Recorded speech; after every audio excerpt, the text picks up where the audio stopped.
4차 산업혁명에 걸맞는 플랫폼 노동자래요. 완전히 그냥 사용자한테 꽉 잡혀가지고 기존의 근로자와 뭐가 달라. 자유로운 출퇴근 시간, 휴무 보장, 그들아 대다 안 되는 내용이에요. 물 같은 것도 저렇게 허락을 맡아야 돼서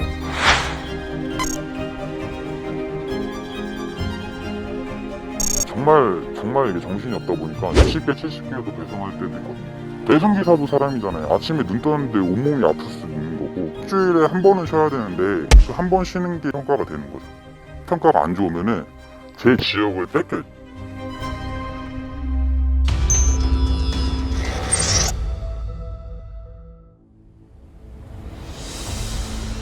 이 물량이 많이 늘어났기 때문에 항상 상주하고 있는 고용해서 이용을 하고 있는 거죠. 대리점이라는 곳에 계약을 해가지고 배송 업무를 맡고 있거든요. 월로 따지면 한 6,500개에서 7,000개 사이를 배송한다고 생각하시면 될 거예요. 같은 경우에는 60개, 70개도 배송할 때도 있거든요. 1분에 하나씩을 처리를 해야 되네요. 야. 네, 그런 경우가 많이 있습니다. 택배 회사는요. 제보자 같은 회사에서 일하는 분들을 대상으로 이제 설문조사를 했는데 평균 휴게 시간이 어느 정도 되냐? 얼마인지 아세요? 18분이었어요. 18분. 그래요. 택배 기사님들 배송 시간 자체가 부족하니까 식사 맞아요. 안 하세요. 맞아요. 김밥 막 먹으면서 운전을 하고 막 그럽니다. 대리점과 계약하고 저 같은 경우에는 대리점이랑 계약을 맺는 그런 구조입니다. 대리점이 할당받은 지역을 배송기사한테 배정을 해주는 그런 구조인 거죠. 대리점에 소속된 분들이 굉장히 많네요. 처음에 플랫폼 노동이 등장을 했을 때는 그 IT 기술의 발달에 따라서 시간과 장소에 구애받지 않고 자유롭게 일할 수 있는 노동으로서 곽강을 받았었어요. 전 세계적인 추세입니다. 이런 분들을 우리는 특수 고용직이라고도 하는데요. 프리랜서, 즉 사업주와 계약만 하고 맡겨진 일만 하는, 최근에는 사업이 좀 다양화되면서 이러한 특수 고용직 근로자들이 많이 증가하는 추세입니다. 근로기준법에 적용을 받지 않는다라는 특징이 있습니다. 4차 산업혁명에 걸맞는 플랫폼 노동자래요. 근데 실제로 뜯어보니까 완전히 그냥 사용자한테 꽉 잡혀가지고 기존의 근로자와 뭐가 달라. 이름만 플랫폼을 갖다 붙인 거지. 이제 이러한 경우에는 실질로 따져서 근로자로 봐야 한다.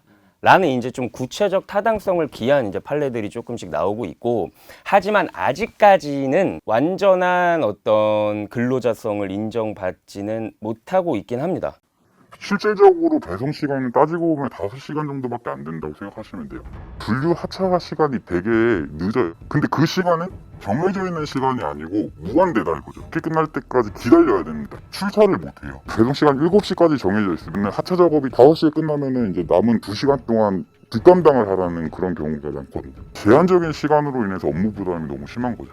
큰 부분에서는 분류 작업을 맡아서 하지만 결과적으로 저희가 소분을 안 하는 건 아닙니다. 통소분이라고 해가지고 지역을 2개씩 묶어놨어요. 그거를 또 소분을 해서 이제 스캔을 작업을 하고 상차하고 나가는 것까지 저희는 좀 많은 과정을 걸쳐야지만 배송이 진행이 되는 거죠. 분류 작업 같은 경우에는 이제 택배 기사의 업무에서 빠진 걸로 알고 있거든요. 아니었나요? 택배 노동자 과로사 방지를 위한 사회적 합의, 여기에서 분류 작업은 빼기로 합의를 한 적이 있었거든요. 저 기억이 나요. 그런데 여전히 많은 택배 기사들이 많이 분류 작업을 하고 있다고 합니다. 설문조사를 했더니 하루 평균 133분을 분류 작업에 소요한다고 합니다. 평가를 받게 돼요. 수행률이 떨어진다는 말인데 그 평가 기준이 사실은 좀 저는 잘 이해가 안 되는 부분들이 많아가지고, 반품 물건 같은 경우에는 아직까지도 안 내놓으시는 고객님들이 있어요.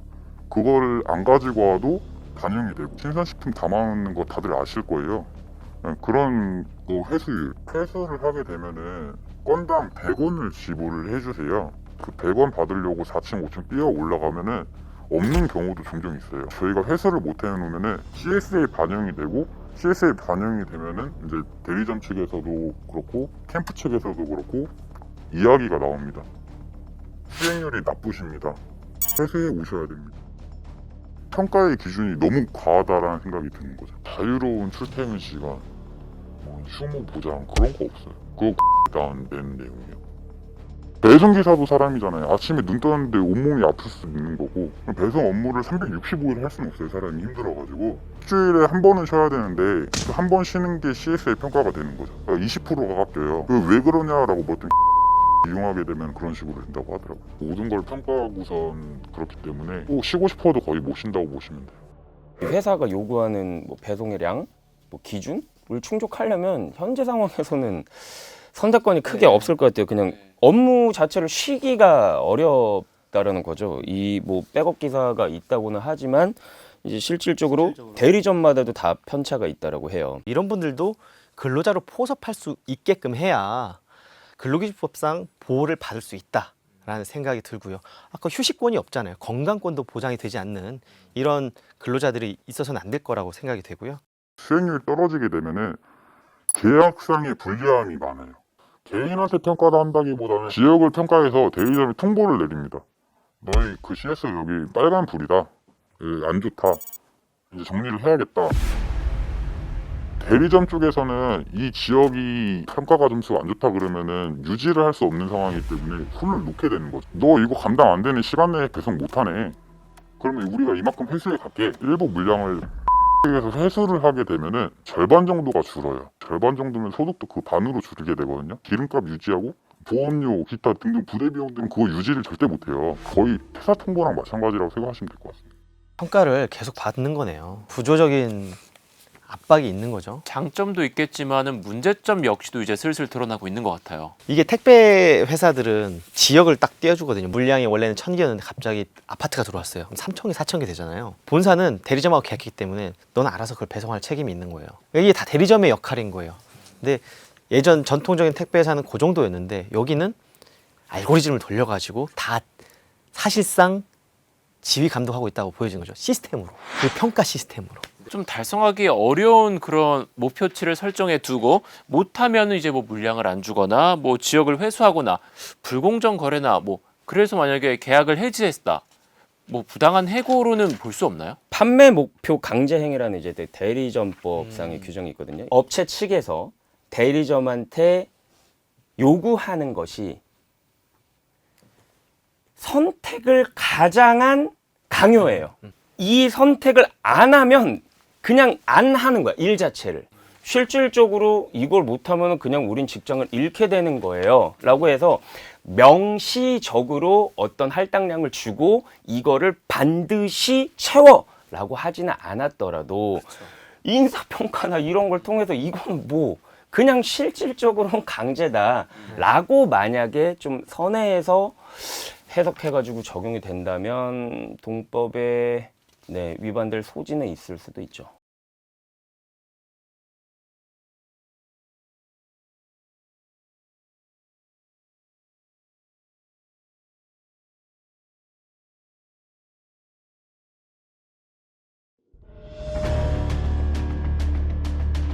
이제 캠프에 들어가 보시면은 폭염 속에 엄청 열이 뜨거워져 있어요. 온도계로 측정은 뭐 35도 들어가 있으면요 숨이 막힐 정도예요.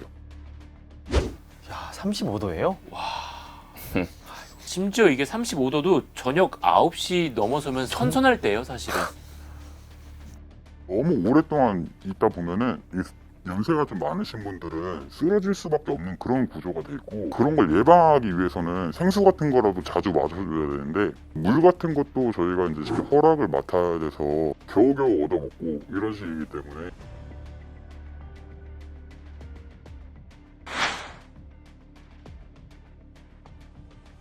아, 물은 좀 줘라 좀. 진짜 인간적으로. 치사하게. 네. 야박하네요. 그 정도는 좀 챙겨줄 수 있는 거 아닌가요? 우리 소속이 아니다 하더라도 같이 일하는 사람들이니까 물은 좀 먹게 해줘야죠. 그거는. 분들 같은 경우에는 정해져 있는 휴게 공간에서 에어컨 바람 쐬면서 쉬고 계시거든요. 정해져 있는 휴게 공간이라는 게 없기 때문에 폭염 속에서 그냥 대기를 하고 있는 경우가 많죠. 2시간 정도 기다려야 되는 것 같아요. 비정규직이랑 정규직이랑 차별하지 말라고 이렇게 명시가 돼 있지 않아요? 맞아요. 노동법에는 그런 내용들이 있습니다. 근로기준법, 또 기간제법, 그리고 파견법에는요. 기간제 근로자, 파견 근로자들을 차별적 처우를 하지 말라라는 조항이 있습니다. 하면 안 되지. 그런데 이 사례 같은 경우는 거기에 해당되지가 않아요. 그냥 소속이 다릅니다. 아예. 본사 소속과 대리점 소속이 다르기 때문에 너는 다른 회사 사람인 거예요. 너는 대리점이 챙기겠지라는. 그렇죠. 아, 그러면 뭐 대리점한테 너네 기사들 좀 챙겨라라고 하시든지 그러면 우리가 현실을 좀 따져봅시다. 그럼 대리점 소속이니까 뭐 대리점에서 그럼 뭐 에어컨을 갖고 와요? 그래도 잠깐 이렇게 세워줘요? 만약에 그 대리점이 계약이 이제 해지됐어요. 그럼 뭐 에어컨 그때 띄워갖고 가고 이거 아니잖아요. 근데 어쨌든 지금 보니까 그 직고용한 그 기사분들은 내부 공간이 있어가지고 에어컨이 계속 나오는 공간이 있잖아요. 복지 혹은 뭐 호혜적 차원에서라도 이런 어떤 인간의 기본적인 이거 거의 생존 문제던데 거죠. 이거는 좀 해주셨으면 좋지 않을까.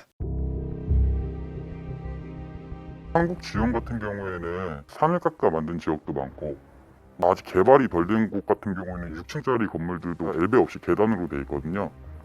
근데 그런 지역을 할당받은 사람들도 모두 다 7시 안에 동일한 시간에 끝을 내야 된다라고 말씀을 하니까 매일매일 진짜 외줄 타게 하는 느낌이죠. 시간이 너무 촉박하다 보니까 정신없이 배송하다 보면은 잘못 갖다 놓을 경우가 있거든요. 그 5배송을 했다고 캠프에서 내용이 내려오게 되면은 배송에 대한 수수료까지도 지급을 하지 않게 되고요. 물건을 회수해 오면은 그 부분에 대해서는 비용 청구를 하지 않아요. 근데 그 물건을 회수해 온 경우가 거의 없다고 보시면 되고요. 심야 배송 같은 경우에는 거의 물건이 문 앞에 없어요. 그렇다고 해가지고 고객님을 깨울 수도 없거든요. 깨우게 되면은 고객님이 불만 접수를 하게 되고 그 불만 접수조차 CS에 반영이 됩니다. 100% 비용 청구가 되고요. 저희가 지불을 해야 되고 그렇게 되는 겁니다. 신선식품 같은 경우에는 5배송을 했을 경우에 회수해오고 이런 거와 관계없이 100% 비용 청구가 됩니다. 5배송이 자주 일어나요. 시간이 워낙 촉박하니까요. 빠르게 배송을 해야지 정해진 시간에 맞춰서 배송을 하게 되기 때문에 5배송을 할 수밖에 없어요. 너무 억울하겠다. 네, 전부 다 기사님 책임입니다. 이게 문제 많아요.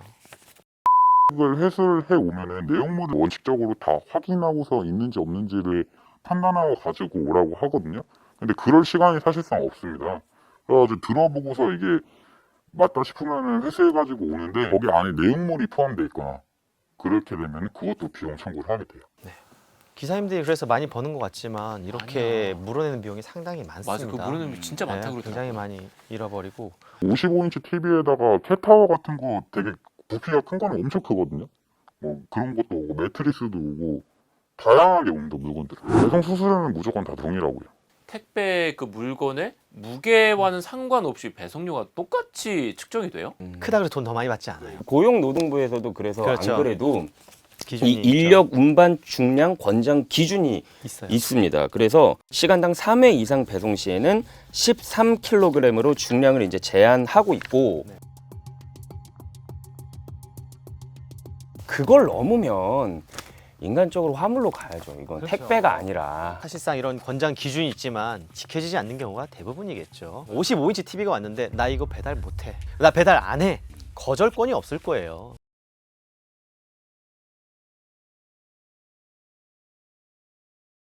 이런 사례처럼 거대한 시스템이 종속되어 있다. 그래서 기존의 근로기준법으로 포섭하기 어려운 지점이 분명히 있습니다. IT 기술을 이용한 알고리즘의 발달 등은 사용자의 지위 감독을 흐릿하게 만드는 역할을 하기도 해요. 자연스럽게 노동 강도가 높아질 수밖에 없고 계속해서 노동을 해야만 본인의 소득이 증가할 수밖에 없는 그런 시스템을 만들고 있는 거죠. 소비자들이 누리고 있는 서비스 뒷면에는 정말 많은 노동자들의 피와 땀이 있습니다. 앞으로 더 다양한 형태의 노동을 제공하는 플랫폼 노동자들이 나타날 텐데 산업안전법, 산업재해보상법, 근로기준법을 전체적으로 포괄하는 그런 법 제도 정비가 필요해 보입니다. 사업주들도 조금 양보하고 소비자들도 조금 양보를 한다면은 우리 역시 계속해서 이 편리한 시스템을 유지할 수 있지 않을까라는 생각을 조심스럽게 좀 전달해 봅니다. 자, 복면 제보 계속해서 이 부당함에 대한 이야기들을 받고 있습니다. 스브스 프리미엄 홈페이지에 오셔서 제보를 좀 많이 부탁드리도록 하겠습니다. 복면 제보 오늘은 여기까지입니다. 두 분 고생했습니다. 감사합니다.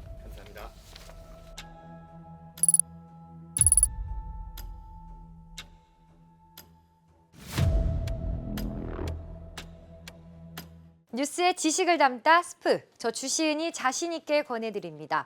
SBS의 지식 구독 플랫폼 스브스 프리미엄, 여러분의 하루를 더욱 풍성하게 만들어드립니다. 지금 바로 구독하세요.